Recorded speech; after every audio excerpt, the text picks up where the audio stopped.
Welcome back, everybody. The History Guy here. I am ready for the second mission in Legendary Mode in Ultimate General Civil War. And this is going to get interesting. I appreciate all the comments, lots of feedback on the first video, and I expect that's going to continue, and I appreciate all of that. I also want to give a shout out to my two latest patrons on Patreon. I hope I'm pronouncing all this right. I'm just going on how I'm reading it. Tommy H., thank you so much for your support. I know you pledged a few weeks ago, but I've just gotten back into making videos. Also, my latest, who actually just raised your pledge, Our Dad Gallant. I believe if I read right, you're from Denmark, so that's really awesome. Thank you so much for your support. I really appreciate it. I have messaged both of you about getting your ideas for names for brigades as I start to build my army and I get brigades up to the 2-star mark. I'll start naming those after the patrons who hit that $10 a month mark, which right now I believe there are 6 of you. So I'll be giving shout outs to the others here before too long, as well as those who have become patrons at other levels. But looking at the build here, I've got everything, as you can see, set up properly now. I changed the resolution to make everything look right. First things first, we've got a Brigadier General available at the Academy, so we're going to throw him right in there as our division commander. We can take 3 brigades into Newport News. So let's go ahead and deal with commanders first. Let's get colonels everywhere. Well, you know what? Lieutenant Colonel's probably going to work for our battery for now. You know what? I don't know how high I can go with these ones. Let's see what guns. Oh, we got 12-pounders available. Excellent. A little more damage there. And I'm going to go with 8 for now, just until I see how much I've got left here. Let's see. These guys are already, Confederates start at 1 star for their units, which makes sense because the Confederates tended to have more experienced commanders, better fighters in the field. They were defending their home for the most part, so that all makes sense to me. Let's see. Yeah, it's going to cost way too much to go veteran right now, so we basically just got to go with what we can. I don't want them to drop below. Well, it doesn't look like they're going to drop below 2 stars, so they've already got 1842s, which is good. These guys are almost 2 stars already. But unfortunately, it's just the reality of the situation right now. I can't afford to do that, so I can't even afford to go rookie and get them maxed out. So can I get to 50? 1350. Okay. Yes, sir. So maybe in hindsight, well, let's take a look real quick and just see if there's anything I can sell in the armory that I'm not going to use. I've got 59 Springfield 1855s. That doesn't do me any good whatsoever. I could probably sell these 6-pounders, get a little bit of money, but nah, it's probably not worth it. I'll just hang on to them for now. So there we have. We're going to go in with 1500, 1350, and 8 guns. I honestly have absolutely no idea. I probably don't really need these supplies.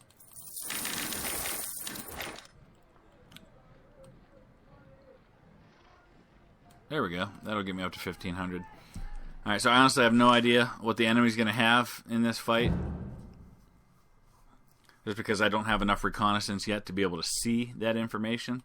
But I do know that, including the other soldiers that I'm bringing in, I'm only going to have about 6,700. So I'm guessing once again I'm going to be facing an uphill battle here. And this will be my first time diving in this battle. I have not fought it yet, so we're going to see how this goes. Let's go ahead and take a look. All right, sir, it was very brave of you to refuse Lincoln's call to arms and join the Confederacy's cause. The Union is trying desperately to convince the locals not to secede and is attempting an investment of Virginia. I guess that should maybe be invasion of Virginia with military forces. Numerous Union infantry approaching the town from 3 directions: northwest, north, and northeast. It's vital to protect the town to show the Yankees that we are not going to leave our lands undefended. All right, so we're going to start right here, and that's all we're going to have to start.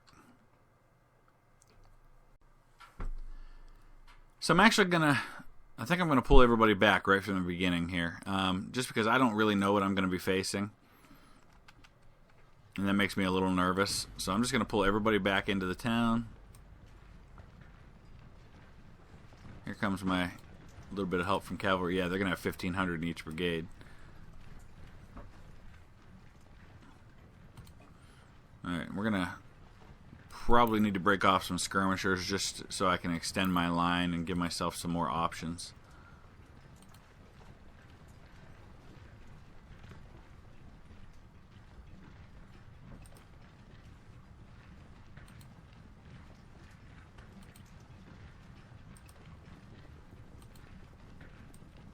But I want to get in the cover of the town here.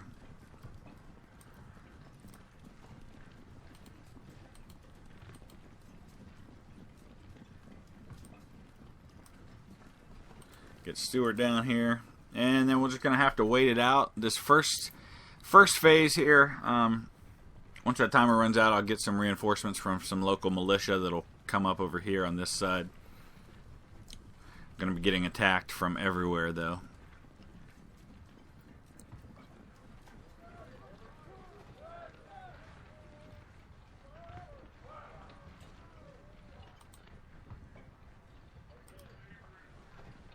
I'm going to bring the guns out here so they'll have a little bit of clearing to fire from.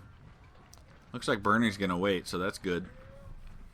I may not really have much in the way of action until after my reinforcements arrive. Like I said, I expect that at least the first few battles for the Confederacy shouldn't be too difficult.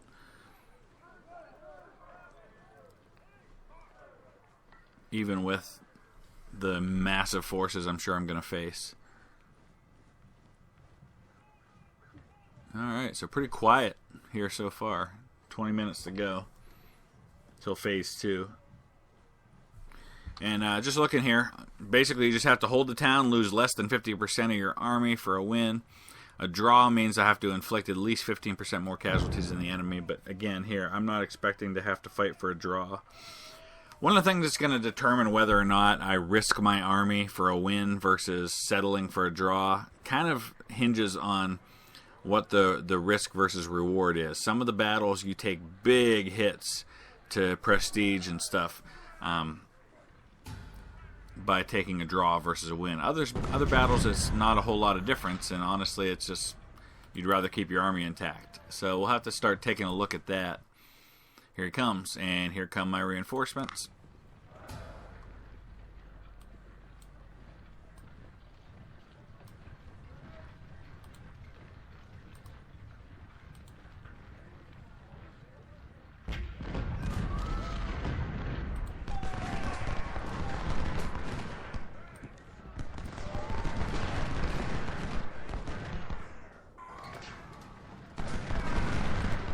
I'm going to send Bartow over here just to have a backup in town. General Johnston, you might want to get back.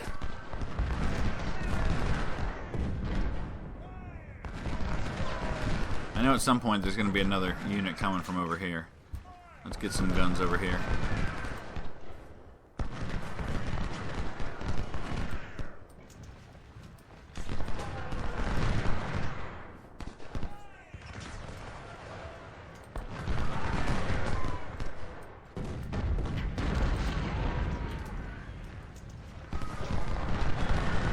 Alright, here they come. So my skirmisher's already broke.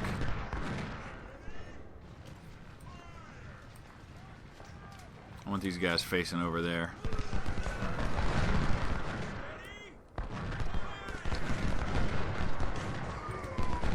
Not sure I want to put them into the fortification though.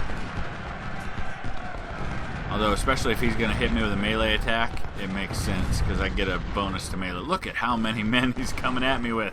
My goodness. Alright, let's reattach our skirmishers here now that we've got more men.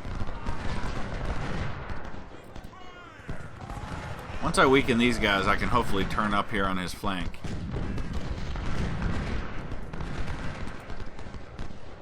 Of course, one of my commanders was killed. Lost my colonel that I just placed in that command.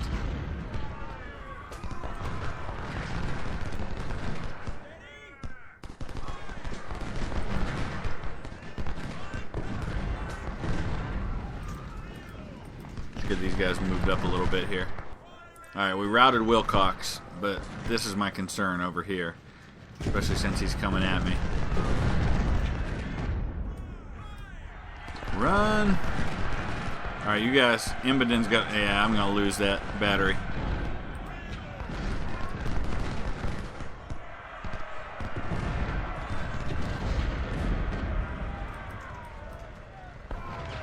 Luckily, it's not part of one of mine.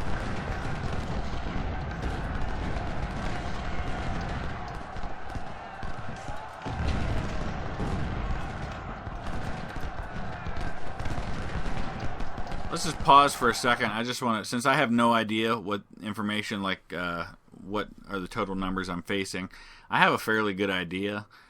Just from what I can see, we've got 2,500, 4,000, another 3,000, 7,000. So we're facing about 10,000 men, and I certainly don't have near that number, but just looking at what I'm facing, what I'm dealing with over here, I've got 175 kills, 2 deaths, 70 kills, 0 deaths. Obviously, I'm going to lose this battery here. Ewell, 131 kills and 60 deaths. Preston, same thing. So it seems like, except for Thoburn here, who's having a rough time, and Bartow, for the most part, it looks like maybe 2-to-1 or even 3-to-1 casualties in my favor. But he's got so many more men that may not matter.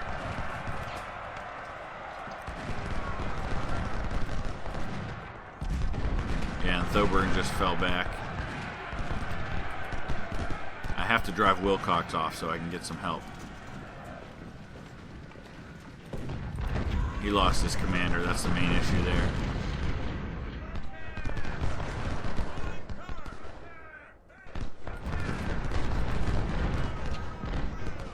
Alright, let's plug Ewell up into this hole over here.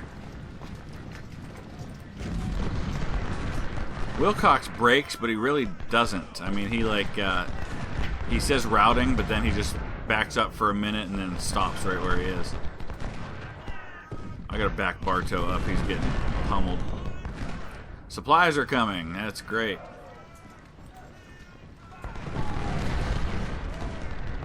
My supplies are headed right for the brigade that broke over there. That's great, too. Let's get them over into these woods.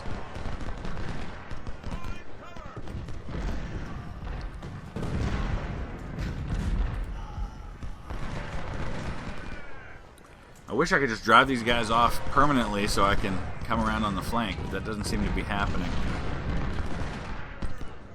But we're holding our own here. Got 47 minutes left. I think I'm okay.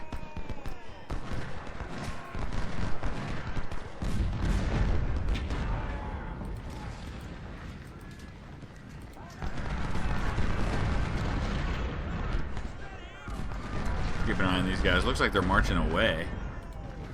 So that's good. I can bring Thoburn up to help out up here for now.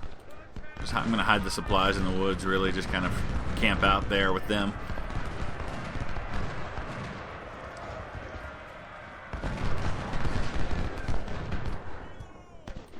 Alright, Preston, you're doing alright. Wilcox, man, he's taking a lot of casualties for a guy that refuses to break permanently. He routes and goes nowhere.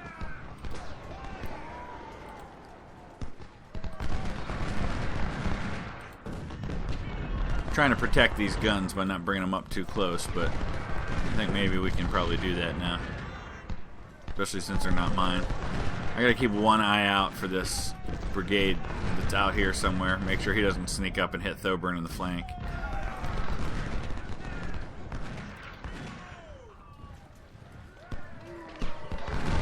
These skirmishers are going to be gone soon. There we go.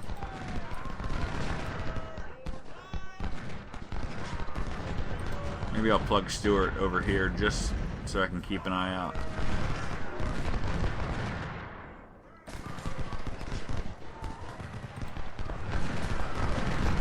He saw that battery and was like, ooh, I'm going to jump on them. Ooh, piece of candy. If you ever saw that episode of Family Guy. Ooh, piece of candy. Ooh, piece of candy.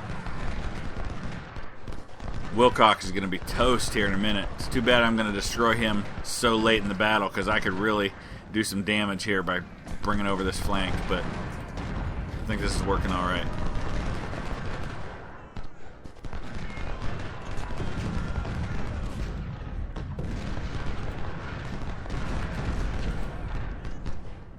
So he basically has kind of bunched up all these men right here, so he's not taking advantage of his numbers. If he spread them out a little more, he could get on my flank, or at least, at the very least, do a melee attack and assault me. I couldn't hold him if he did that. He's being a little timid. But I guess that's consistent. There we go, we destroyed that guy. I guess that's consistent with early in the war, when you have very raw, very green troops on both sides. And you're not used to just the carnage that was going to define the Civil War. Here comes Taylor. He may be coming, but by the time he really gets in a position to do anything, it's going to be too late.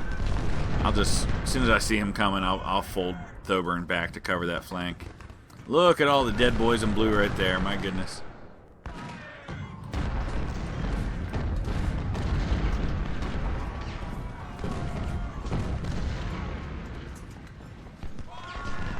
Alright, Stuart, you need to be out here a little more. I need to know what's happening over here. Alright, there he is. Okay.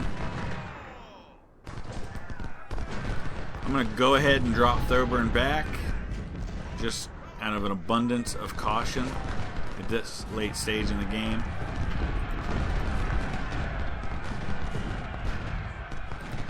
Alright, there, we routed Robinson now that we're being able to fold his flank here. I think I'll probably just hold there because I'm not really going to be able to do much by marching forward.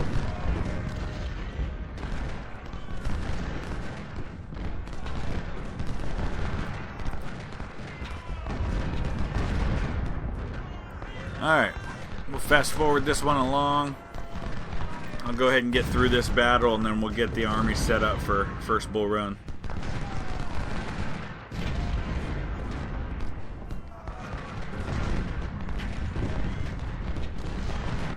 Alright.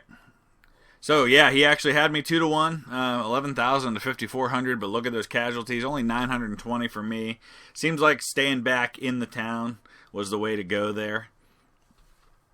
Inflicted 3,300 infantry casualties, another 378 in cavalry. The main drawback for me was losing Francis Bartow to a wound. I believe he was actually killed at First Bull Run. I could be wrong about that, but something tells me that was the case. Him and B, I think, both were killed at First Bull Run. Or at some point later, Bartow was killed. I know he didn't survive the war. So, gathered up a few things, nothing we can really do much with. But, all in all, a good day. Let's go ahead and take a look and see where things stand with the Army now. I've got another 4,100 available to me here. The main thing I got to check right now is how many brigades I can take into First Bull Run. Okay, so it's 4. So I've got to choose wisely here how I do this. Maybe the main thing here is Army organization. No, because I need a couple more in Army organization before I can raise my max brigade size. So unfortunately, that's not going to make a whole lot of difference right now. Huh. But then again, maybe it's time to invest. I don't know. These are the decisions that are going to just rack my brain because they're really, really important in this mode to get these right because they're really going to have a long-term impact on things. I know I'm going to want to be able to have those max brigade size bigger, but maybe I can put those points in after First Bull Run because I'll get 2 for that. Huh. Okay. And it's only 2.5% for each politics bump, so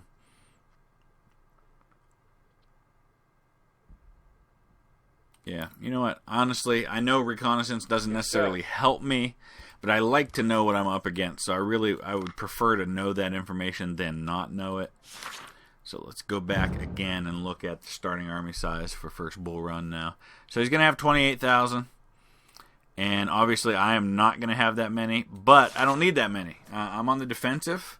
I'm going to be inflicting a lot of casualties. So let's take a look here. I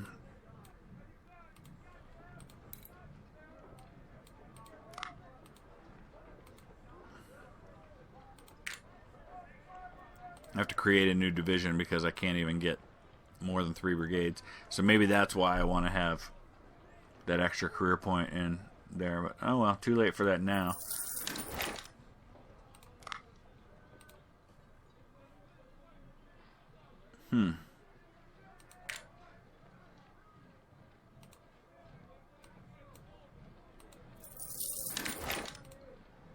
Make sure we at least have colonels, because that's how we get that first star.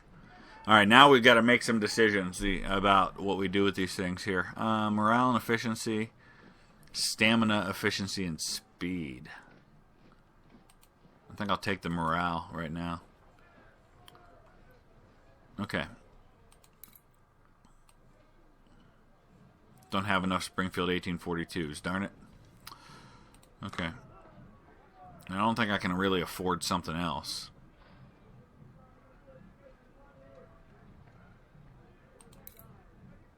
Yeah, maybe I can. Get some Mississippis here. Okay. 12-pounders. We'll get that up to 12. Well, shoot, at that point I don't really have enough money to invest in supply.